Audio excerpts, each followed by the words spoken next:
ladies and gentlemen. I understood a little bit Italian, so I will speak. Maybe English will be easier for you. My name is Pawel Selera. I'm the head of VAT department, Ministry of Finance. I will talk a little bit about the invoicing system in Poland and where we are now. I want to go into specific political issues, about the elections in Poland and a little bit storm, which is before us, but I will go into more details and what we could expect in the coming weeks in terms of invoicing. Invoicing in Poland is called KSEF. It's so far a voluntary system, but soon will be mandatory as from 1st of July 2024. Big and medium-sized companies will be obliged to issue invoices within the system. From the 1st of January 2025, small companies, VAT-exempt companies, will be also subject to the mandatory invoicing system in Poland. Of course, we are not the first country introducing a mandatory B2B invoicing. The pioneer was the Italian model. And the Polish concept is based more or less on the Italian concept with validation of invoices in the centralized system. However, our system is in details, of course, different. We have the same. We came the same path. I mean, we start with the voluntary system, and in the second step, we have received the derogation, the consent from the EU Council, which is mandatory to implement mandatory invoicing in B2B relations. So our system is based currently on the consent of EU bodies and is approved by the EU Commission. Why we implement invoicing system in Poland having quite low VAT gap according to the EU Commission? We see what is going around. We are also participating intensively in the VIDA project. VAT in Digital Age is the draft of the new directive, which will introduce invoicing in intra-community transactions between companies. We see, of course, what other countries do, and we see that more and more member states are preparing to introduce invoicing. So we don't want to be at the end of the line. That's why we started intensively think about invoicing beginning 2019, long before the VIDA project of the European Commission has been presented. And in 2020, we started to draft and consider how to implement our model. And we start from the 1st of January 2022 with the voluntary system. Now we have now a mandatory system. The law is signed by the president. We are preparing now only the regulations to settle some technical issues, but the core system is statutorily approved and will be soon mandatory for companies in Poland. There are, of course, some articles in the press, probably following elections, that we should think about the postponement of the system, which is quite obvious, of course. I mean, the voices, but we don't have such plans at the moment. So the statutory term is valid, is the 1st of July 2024. The system is a centralized system. It means that the companies will issue invoices within the system based on specific format, and the invoice will be transmitted via our central invoicing system. We don't have any local or governmental integrators. We have only the central system, which will validate the invoice in terms of semantical validation. It means we will check will not check whether the VAT rate is correct or not. We will only check whether the old fields, mandatory fields, are fulfilled, whether there are no numerical errors, and it's purely technical validation. And then the invoice will be available to the customer within the seconds. So it will not be stored for days or weeks. It will be available within seconds. for customers, which are, of course, then have access to our system. System is mandatory for B2B transactions, will not cover the B2C transactions, business to customer. I mean, this is out of scope of our mandatory system, which means that if you issue B2C invoices after 1st of July, you will then issue these invoices out of, not within the XEF. Of course, quite challenging sometimes how to distinguish whether my partner is business or not, but this will be soon explained more detailed in the guidelines, but it's not actually a new issue because entrepreneurs should now also distinguish whether the contractor is business partner or customer. Foreign companies, I mean, the scope is quite similar to Italian, French or German derogation, will cover Polish transactions of Polish domestic companies. But if Italian, French or German company has in Poland so-called permanent establishment or fixed establishment, and this fixed establishment is involved in transactions in Poland, this fixed establishment will be covered by XEF. So in this respect, our system will cover, to some extent, of course, foreign entities, but only to this regard when the transactions are performed through the resources of fixed establishment located in Poland.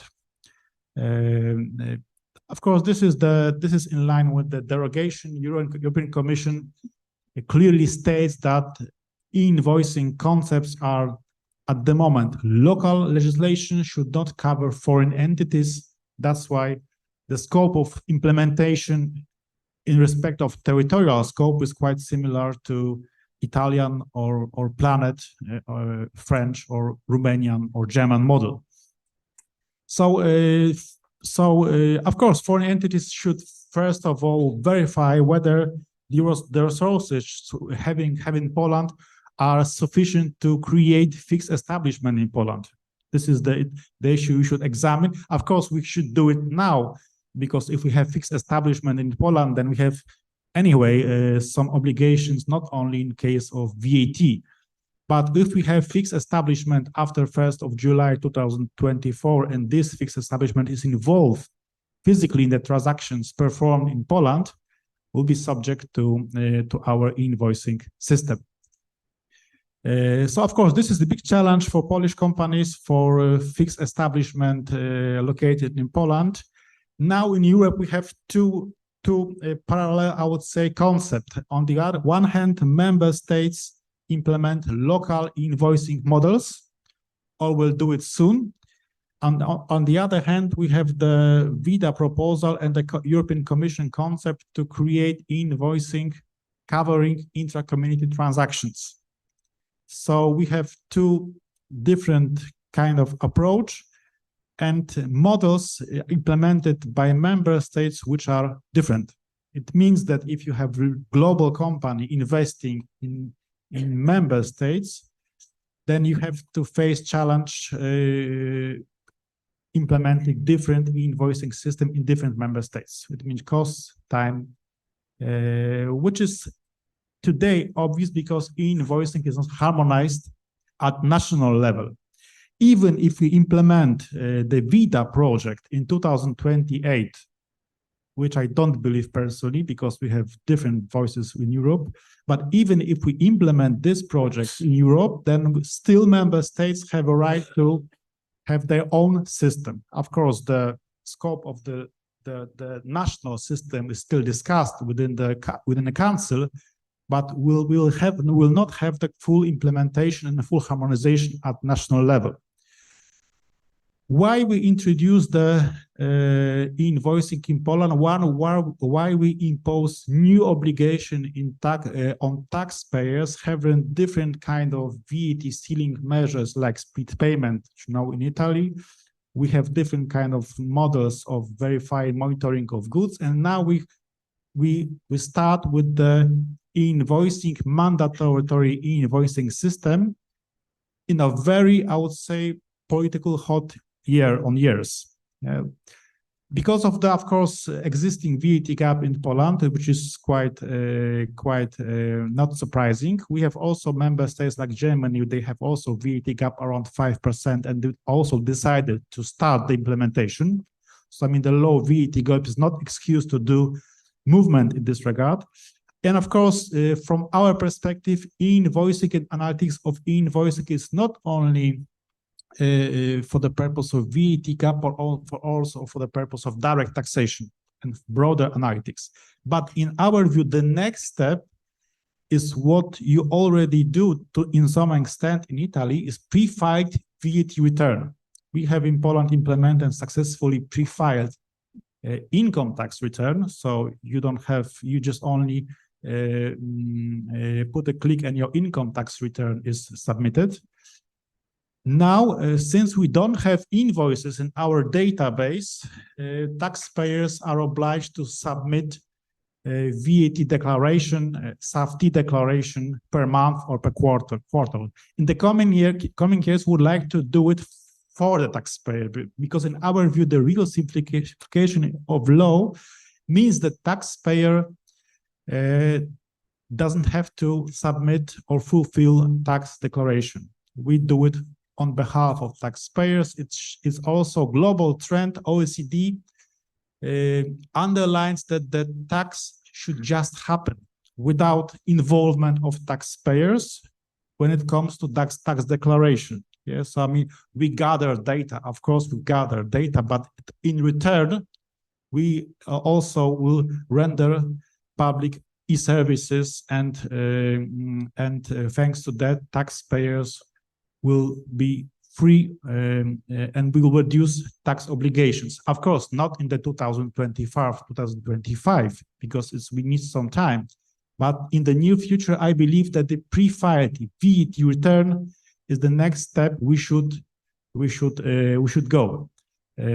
So for the coming weeks, we prepare and present the detailed regulations concerning the executions of some technical aspects of our system, and we are preparing, of course, to receive huge amount of invoices, because in Poland, like probably in many member states, but probably in Poland especially, when we impose obligations, taxpayers wait to the last moments.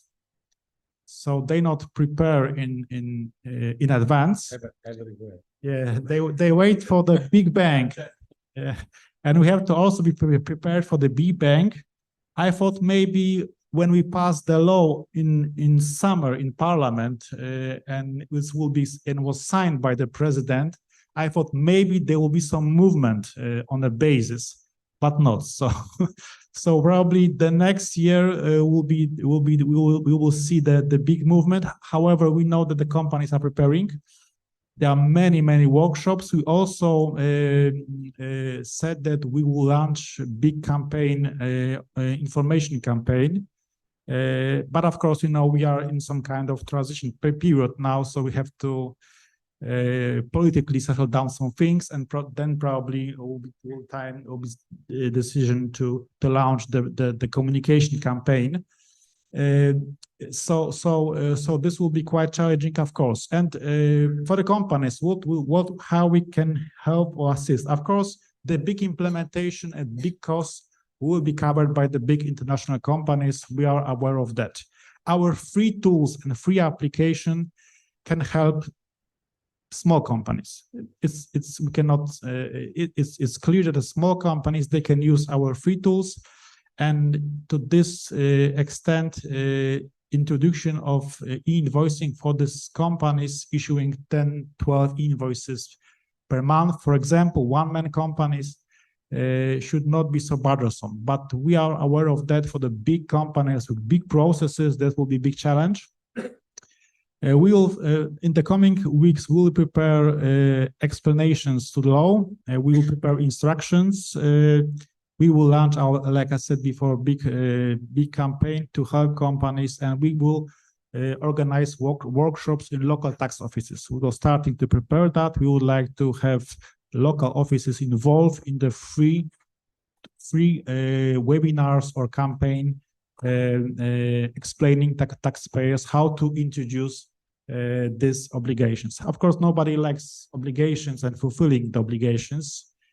There's nothing surprising, but of course, KSeF is a big obligation, but also big chance. If you look at the flow of documentation, if you look at the process in the tax accounting and the different departments of big companies, you can see how the KSeF could facilitate some processes and how can improve the communication between your accounting office and your company. So there are big chances in the process, within the process, concerning the flow of documentation, concerning the issuing of invoices and the real benefits also in terms of financial liquidity. I mean, thanks to KSeF, we reduced the maximum date of refund of VAT return from maximum 60 to 40 days. I believe it's not the end, but it's the first step. 40 days is the maximum standard time. It not means that 40 days tax office will wait 40 days, will do it faster, but the 40 days is the maximum term for the refund of VAT. We will store the invoices on behalf of taxpayers for the 10 years. So this could be some kind of service of tax administration. The flow of documentation would be easy, will not require the invoices or during the tax audit. I mean, if you look at the figures, we have year by year less tax controls because we have a lot of data we see and we precisely target the companies. That's why we can limit the tax controls, which are not necessary. And thanks to KSeF, thanks to invoices we have, we believe also that we could also, thanks to that data, reduce further the tax controls in Poland. This is the real benefit. And this is not like our suspicions, but this is political also, official statement on the Minister of Finance. So less tax controls, more time for business, and KSeF is also fluent transportation of your documents, and you will be sure that your invoice reach your customer, because in Poland we have the case that the customer said, I didn't receive any invoice from you. I received it 2 days later. Thanks to KSeF, you will see when your invoice was submitted to KSeF on the other hand, and we also see within minutes and even seconds where your customer when the invoice is available for your customer. So you will see when the invoice could be downloaded, I would say, by the customer. So this is the benefits of the flow of documentation and the benefits concerning the digital reporting in Poland. So of course, very intensive time now, but we believe that the project will be launched with success in July. And very important also issues, first months of implementing of KSeF, like we also, which is also prescribed in the law, there will be no penalties for companies. So first months we consider as a testing period. However, now the companies could also issue full flagged invoices in the KSeF system. So the KSeF is operating, is working, but like I said before, we expect the big movement next year. Thank you very much. I thank